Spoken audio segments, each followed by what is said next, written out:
Oke, Assalamualaikum warahmatullahi wabarakatuh, teman-teman.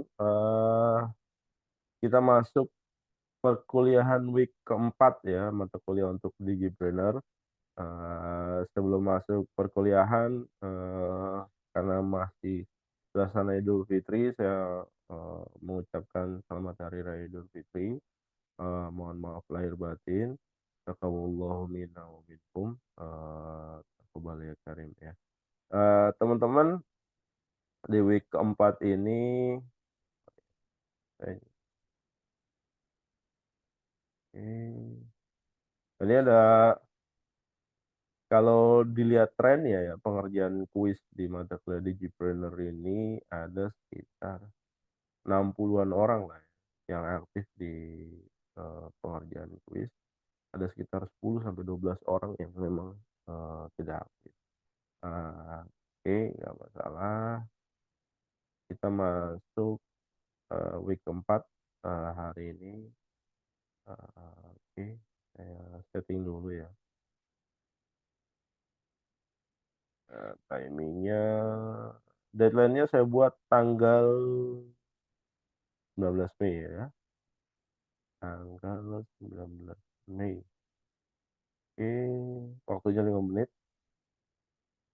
Grade-nya, time allow-nya 1 kali ya. Jadi teman-teman harus diperhatikan, Anda bisa eh, apa, nginput hanya 1 kali. Marksnya saat. Jadi setelah quiz periode quiz di close gitu ya, di tanggal 20 Mei harusnya Anda udah bisa ngeliat nilai. Nilai yang Anda dapatkan. Oke, password nggak perlu, hanya perlu JavaScript seperti itu. Oke, sudah.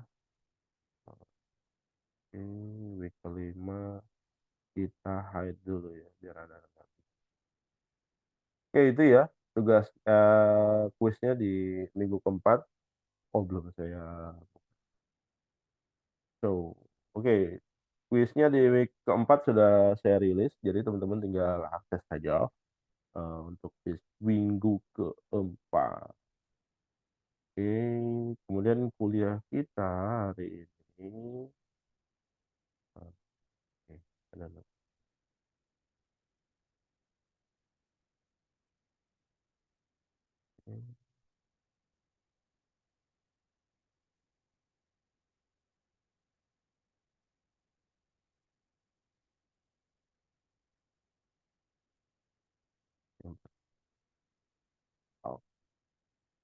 Oke, ini ya, kontrol L. Oke, teman-teman, week keempat ini kita bahas perihal website SEO, SEO, sorry ya, bukan CEO, CEO mah Chief and Officer, SEO, Search Engine Optimization. Uh, Website SEO dan SEO untuk copywriting ya. Oke.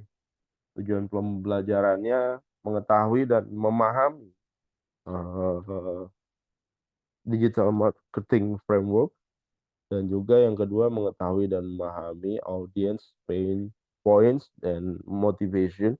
Yang ketiga, membuat konten promosi dengan marketing trifecta.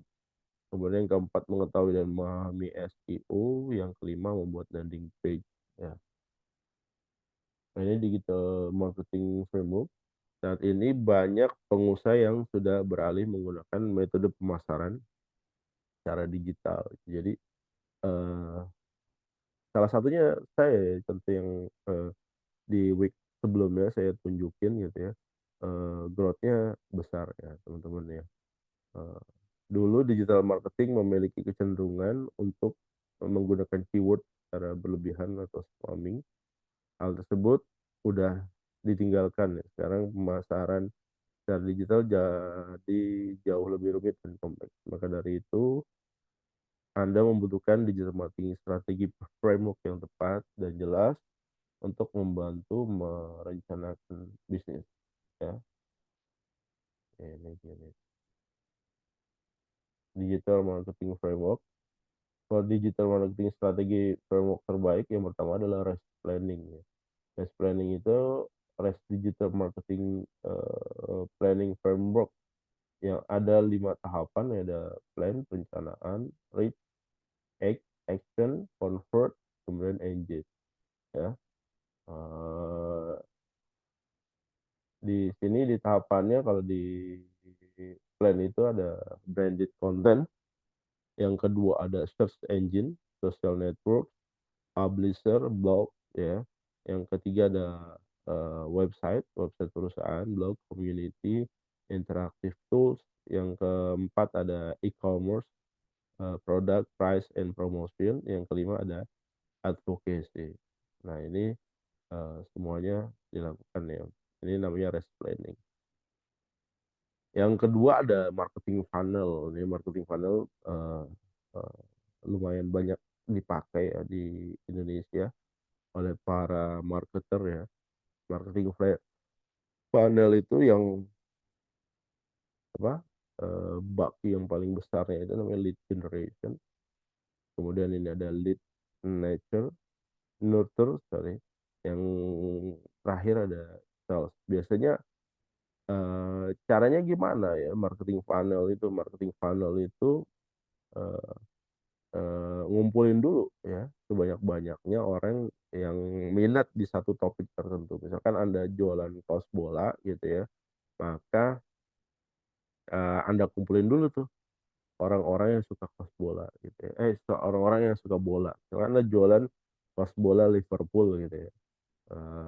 Maka Anda bisa beriklan ya di sosial media, termasuk kalau biasanya saya iklan di Facebook, bikin video pertandingan tentang Liverpool. Video pertandingan Liverpool yang paling seru lah.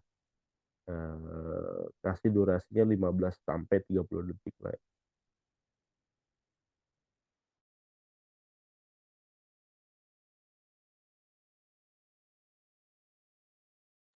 Nah, sorry teman-teman ya. Oke, okay. Anda bikin video tersebut gitu ya. Kemudian Anda iklankan. Teman-teman, uh, saya lagi ada azan, saya kita stop dulu sebentar ya sampai azannya berhenti. Oke, kita mulai lagi ya. Saya Zan ya. Nah, ini kita tadi bahas tentang marketing funnel ya. Marketing funnel ini ada tiga tahapan ya. Ada lead generation, lead nurture, dan sales. Nah, lead generation itu bisa misalkan banyak orang ya, metode masing-masing. Ada yang nyebarin eh, bonus, misalkan Anda kasih giveaway gitu ya, lead generation biar masuk ke kolamnya Anda gitu ya, lead generation. Atau eh, Anda bagi-bagi buku gratis, nah itu lead generation. Begitu masuk eh, ke kolamnya Anda, awareness, masuk ke dalam lead nurture. Nah, lead nurture ini bisa di apa dibagi-bagi lagi gitu. Bahkan bukan menutup kemungkinan ya untuk di marketing funnel itu kita langsung melakukan apa lead nurture ya. Jadi udah berdasarkan interest tadi yang saya contohkan, seperti misalkan Anda mau jualan kaos bolanya Liverpool gitu ya. Apa yang Anda lakukan? Yang Anda lakukan adalah Anda mencari eh, orang yang suka tim Liverpool. Caranya gimana? Caranya Anda buat video aja tuh, pertandingan Liverpool yang durasinya sekitar 15 sampai 30 second ya, atau 1 menit lah paling lama ya. Not more than 3 minutes lah. Eh, kalau buka kalau bisa 1 menit lah paling panjang gitu ya. Itu merupakan pertandingan yang terwah di Liverpool gitu ya. Begitu ada posting, maka orang yang nonton video Anda itu masuk ke kolamnya Anda itu lead. Eh, Nanti udah masuk ke dalam kolamnya Anda, itu nanti direkam, direcord ya. Orang yang menonton video Anda record profilnya. Jadi di Facebook itu bisa kita lakukan ya. Anda record profilnya dia gitu, eee, akunnya siapa, namanya siapa ya, nanti di dalam database-nya Anda udah kekumpul nih, wah ini adalah orang-orang yang suka, klub Liverpool. Oke, udah kekumpul nanti berikutnya Anda baru beriklan tuh hard selling. Hard selling-nya itu jualan kaos bola Liverpool. Kepada siapa? Kepada database yang udah Anda kumpulkan tadi, orang-orang yang nonton video, pertandingan Liverpool tadi, gitu ya. Nanti di situ, maka Facebook akan mencari tipe-tipe orang seperti ini. Jadi, eee framework dari orang yang suka bola apa, orang yang suka klub Liverpool itu udah terkumpul ya, di database kita, nanti kita mau iklan dengan target market-nya itu. Maka nanti iklan itu akan tayang di target market kita berikut dengan orang-orang yang setipe dengan mereka gitu ya. Nah itu, eee, marketing funnel ya jadi teman-teman, seperti itu. Atau Anda juga bisa bagi-bagiin, bonusan gratis gitu, buku e-book atau dan yang lainnya. Nanti di sana ditarik lagi nih misalkan interest, consideration, intent, evaluation, sampai akhirnya dia memutuskan untuk membeli. Jadi memang, journey-nya ada tahapan journey-nya ya teman-teman ya. Ada orang yang soft banget ya, di dalam jualan gitu ya, sampai satu titik, si customer itu nggak sengaja dia sebenarnya membeli dan nggak sadar dia membeli. Sebenarnya dia sedang membeli sesuatu tapi dia nggak sadar membeli. Nah untuk metode-metode seperti ini gitu ya, itu, banyak ya di dunia digital ya teman-teman. Makin makin nggak sadar orang membeli gitu ya, itu makin ampuh Anda untuk berjualan, untuk untuk rilis produk yang baru kemudian Anda lempar lagi ke customer Anda, nah itu akan lebih mudah. Oke, nah berikutnya nih ada, eee generasi berikutnya dari, eee, marketing funnel, yang dinamakan flywheel model. Flywheel model ini, menggerakkan yang menggerakkan bisnis Anda itu bukan cuma Anda gitu ya, Anda memancing customer Anda untuk ikut menggerakkan roda bisnis Anda. Nah ini, eee eee, kalau bisnis seperti ini gitu ya, itu bisa bisnisnya berjalan autopilot. Jadi, di dalamnya ada, CRM gitu ya, Customer Relationship Management. Nah, memang ini membina hubungan ya dengan, para customer Anda gitu ya, interaksinya dan segala macam gitu ya, customer Anda, eee, diperhatikan, nanti yang berjualan dan yang endorse adalah customer Anda sendiri gitu ya. Anda nggak perlu capek-capek. Anda tinggal nungguin orderan aja. Nah, yang menggerakkan bisnis itu adalah, customer-customer Anda sendiri gitu ya. Nah, ini, mirip-mirip, metode-metode yang, multi level marketing ya. Kalau di sini berdasarkan hubungan baik, antara, Anda antara, penjual dan juga pembeli. Karena dia udah trust ya, makanya akan berjalan bisnisnya. Ini namanya flywheel model. Yang ketiga ada SOSTAG, marketing planning model. Di dalamnya ada kontrol ya, S-nya itu, mulai dari S-nya ya, S-nya itu situation analysis, kemudian O-nya itu objektif ya, S-nya itu strategi, T-nya itu taktik, E-nya itu A-nya itu action ya, C-nya itu adalah kontrol. Jadi SOSTAG. SOSTAG marketing, planning model. Oke, berikutnya ada audience,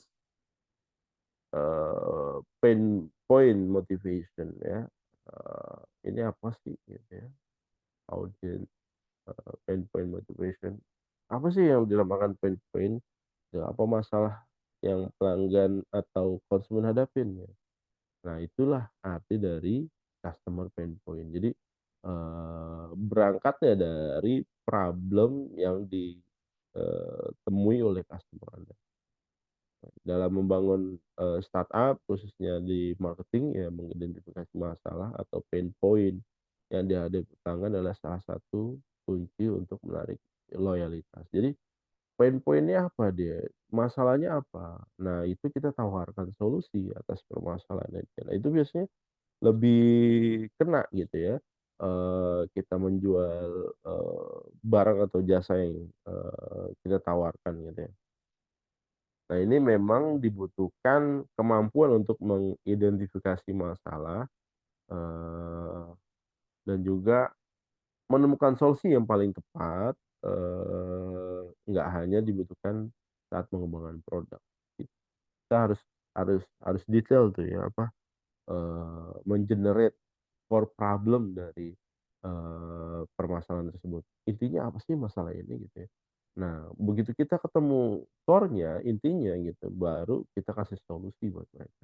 Nah, itu pasti di-buy-in sama mereka gitu ya, dia pasti beli gitu. Nah, oke, cuma memang ini butuh effort dan butuh kesabaran juga ya. Kemudian apa aja yang termasuk dalam customer pain point. Nah, yang dialami pelanggan saat menggunakan suatu produk bisa, cukup beragam ya. Namun secara umum customer pain point dibagi menjadi beberapa jenis, di antaranya yang pertama support.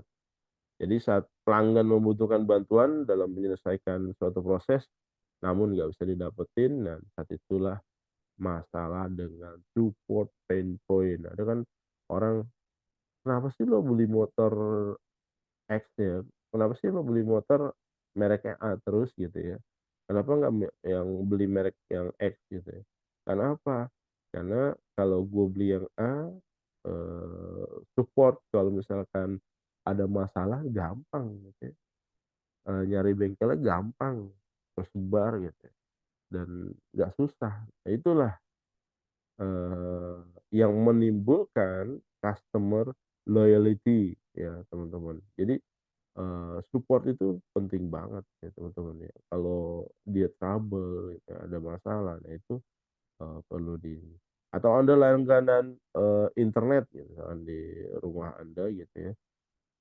begitu ada masalah ditelepon, eee, nggak selesai-selesai masalahnya itu, teknisinya nggak datang-datang gitu. Saya yakin nggak perlu nunggu 1, 2 hari gitu ya, Anda udah langsung beralih aja switch ke another company gitu ya. Kemudian yang kedua adalah proses, kesulitan dalam mengakses aplikasi atau proses yang terlalu berbeda. Nah, ini proses bisnisnya harus simpel teman-teman ya, jangan terlalu ribet. Orang mau beli aja, mau bayar, mau ngeluarin uang, susah banget gitu ya. Kayak dulu misalkan orang mau bayar pajak, oh susah banget gitu ya. Karena KTP-nya dia di apa, di Indonesia Timur gitu ya, dan dia kerja di, Jakarta, maka saat dia mau bayar pajak, lapor pajaknya dia harus balik ke kampung halamannya, yang membutuhkan kos jutaan gitu ya. Nah, itu akan jadi resisten orang untuk, mengadopsi ya. Nah, sama juga membeli produk juga, barang atau jasa, itu juga sama juga ya teman-teman. Kalau makin makin susah ya orang, melakukan itu ya, ya susah juga, produk kita di-buy-in. Yang ketiga adalah financial. Pelanggan menginginkan value to price yang menarik ya, harganya tuh, lebih murah walaupun cuma 100 perak, 50 perak gitu. Nah, biasanya yang cewek-cewek nih lebih lebih paham gitu ya. "Kenapa sih lo ke supermarket, apa, kalau belanja bulanan harus, ke 3 atau 4 supermarket? Kenapa nggak satu supermarket aja udah selesai gitu kan, semua barang juga ada?" Enggak, karena di sana, eee, lebih murah 100 perak. Tapi apa, bayar parkirnya, dia nggak hitung gitu ya. Dia hanya terkonsentrasi sama harga produk gitu ya. Nah, ini yang, value to price ini harus menarik ya. Kalau di dunia digital, biasanya kalau orang mau menghargai 200.000 gitu, dia akan menghargai 200.000 ya. Dia hargain 199.000 atau dia hargain 197.000 gitu. Intinya dia mau tembak yang 200.000 sebenarnya, intinya seperti itu. Biar nggak kelihatan mahal 200.000, maka dikurangin 1.000 atau 3.000 perak gitu ya. Yang keempat adalah produktivitas ya. Pada dasarnya tujuan orang beli suatu produk barang atau jasa gitu ya, karena mereka mau efisiensi, baik tenaga atau yang lain ya. Jika produk lain terlalu banyak buang waktu, ya ini kayak apa ya, apa, Anda bikin website aja gitu ya, atau Anda di kantor di kantor Anda punya aplikasi, aplikasinya itu susah digunakan. Lebih gampang manual. Orang nggak akan adopt tuh, apa, eee, teknologi digital gitu ya. Dia kan tetap di kondisi as is-nya, kondisi as is-nya yang manual, ya udah dia akan tetap manual, nggak akan beralih. Cara mengidentifikasi customer pain point ya, customer pain point ada beberapa cara yang bisa dilakukan. Berikut cara yang bisa diaplikasikan. Survei ya, lakukan survei kepada pelanggan tentang masalah yang mereka hadapi. Anda asesmen ya, apa sih, ada masalah apa gitu ya. Atau Anda di tempat tinggal Anda, eee, enaknya bisnis apa nih, begitu kan.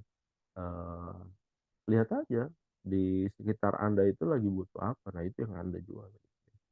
Kemudian live chat, identifikasi customer pain point juga bisa dilakukan dengan cara menanyakan langsung kepada pelanggan melalui live chat ya. Cuman jarang orang yang mau terbuka sekarang. Kalau di digital apa, bisa ketahuan dari aktivitasnya mereka gitu ya. Apalagi di TikTok sekarang ya. Anda watching video di TikTok eee, more than 3 second, maka Anda digolongkan orang yang minat di topik tersebut. Makanya nggak heran kalau misalkan Anda lagi scroll di TikTok, Anda nonton lebih dari 3 detik, Anda beralih ke topik berikutnya, Anda scroll ke bawah, maka topik-topik yang berkaitan itu akan bermunculan di TikTok. Kemudian review ya, saat ini setiap orang bisa membuat review tentang sebuah produk dan layanan yang mereka gunakan. Bagi pelaku bisnis startup, review bisa menjadi masukan tentang apa aja yang masih perlu diperbaiki, dan ini bisa mengetahui customer pain point-nya. Yang berapa nih? 2, 3, 4, wawancara ya. Wawancara itu juga sama kayak live chat gitu ya. Kemudian ada media sosial. Nah, ini informasi banyak. Jadi eee, sebenarnya kita nggak gratis ya menggunakan sosial media. Saya udah bahas eee, jauh-jauh hari nih, sebelum berkembang sosial media segini banyak gitu ya. Eee, Sosial media itu kita nggak gratis teman-teman, kita bayar. Bayarnya dengan apa? Bayarnya dengan profile kita ya, bayarnya dengan habit-nya kita. Itu yang di-monetize sama mereka. Ini dijual, data ini dijual sama mereka kepada siapa? Kepada para pengiklan. Nanti pengiklan buy in produk itu, data tersebut untuk mengiklankan produknya dia. Setelah itu kita beli produknya tuh yang mengiklan. Nah, model bisnisnya kayak gitu tuh. Saling mengisi gitu. Kita memang nggak bayar langsung kepada sosial media, tapi yang bayar adalah kita bayar menggunakan profiling kita ya. Oke, berikutnya adalah konten promosi dengan marketing trifecta. Apa sih digital marketing trifecta? Nah, di sini ada trifecta, ada 3 circle ya, ada own channel, di bawahnya website, sosial media, email list ya. Yang kedua ada earn channel, ada review, guest post, social share, social mention. Yang ketiga ada paid channel, display ad, native ads. paid influencer atau KOL yang lagi ngetren ya, key opinion leader ya, KOL. Nah, digital marketing bagi sebuah bisnis harus dilakukan dengan persiapan yang matang ya. Pondasi yang kuat diperlukan agar pemasaran maupun aktivitas branding dapat berjalan dengan baik. Di sini digital marketing trifecta berperan penting ya. Digital marketing trifecta sendiri merupakan sebuah strategi pemasaran digital yang memanfaatkan 3 channel secara bersamaan ya. Ketiga channel tersebut antara lain on channel, paid channel, dan earn channel. Jadi, tiga-tiganya on, earn, dan paid ini berjalan bersama-sama. Oh, dahsyat ya, tiga-tiganya jalan. Yang yang poin D adalah search engine optimization, SEO ya. SEO ini udah lama ya, eee dikenal. Jadi memang di digital itu, yang identifikasi adalah, teks ya, kemudian ada video dan juga audio ya. Eee, Kalau SEO ini adalah, teks ya, merupakan teknik yang digunakan untuk optimisasi suatu website dengan tujuan memudahkan mesin. Jadi Google itu crawling itu berdasarkan dari teks yang ditulis, website. Jadi kalau misalkan Anda mengetikkan kata kunci misalkan, eee seblak enak misalkan gitu ya, maka, eee, artikel-artikel yang berkaitan dengan kata seblak dan enak itu akan bermunculan di sana. Makin trust Google terhadap website yang membahas, perihal, seblak enak, maka, eee, position dari tulisan kita ada di page pertama. Jadi gitu teman-teman ya, SEO. Dengan menempati halaman pertama atau menempati urutan pertama, maka akan berpotensi mendatangkan traffic yang besar bagi website-nya gitu ya. Kalau traffic-nya besar gitu ya, kayak gini, marketing funnel. Nah ini ya, kalau orang yang berkunjung ke website kita banyak ya di lead generation gitu ya, maka di berikutnya kita bisa melakukan monetisasi ya, dengan menjual produk kita. Nah ini SEO ini fokusnya kepada keyword. Keyword-nya ini bisa bisa dicari ya, keyword ada jualan seblak mahal, seblak enak. Keyword-nya apa? Keyword-nya seblak dan juga enak gitu ya. Apalagi tuh yang berkaitan dengan seblak yang enak, nah itu bisa dijadikan keyword-nya. Nah itu jadi Anda nulis di satu paragraf, bahas seblak, yang kedua bahas enak, yang ketiga bahas keyword turunannya lagi gitu ya. Oke, apa manfaat SEO? Kenapa sih kita harus menerapkan SEO pada website? Nah itu tadi ya, SEO membantu, eee, Google dalam, mmm, mencari, kata yang berkaitan dicari oleh, eee, yang mem-browsing ya gitu. SEO itu adalah SEO bisa membantu itu gitu. Ya karena ada orang ketik seblak maka akan ada potensi, eee website Anda akan muncul. Jadi bisa seperti itu ya. Ini bisa mendapatkan traffic, relevansi target ya, relevansi pada website yang kamu dapatkan adalah relevansi dan ketepatan target ya. Ketiga, meningkatkan kepercayaan terhadap website ya. Jadi kalau Google udah trust, terhadap website website tertentu, maka potensi masuk di page pertamanya Google akan, semakin besar. Oke, meningkatkan brand ya untuk, positional branding ya, kemudian promosi berkelanjutan. Kalau Anda bikin, tulisan ya, eee, menggunakan kaidah SEO gitu, once,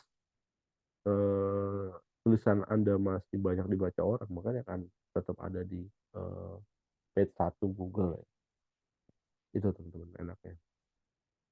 Nah ini search engine optimization ada on page, ada off page, ada technical SEO ada local SEO. Kalau on page itu ada di konten ya, optimisasi keyword ya, title tag, ada meta tag, atau juga ada image alt tag. Jadi kita mainnya di sini kalau on page sorry ya.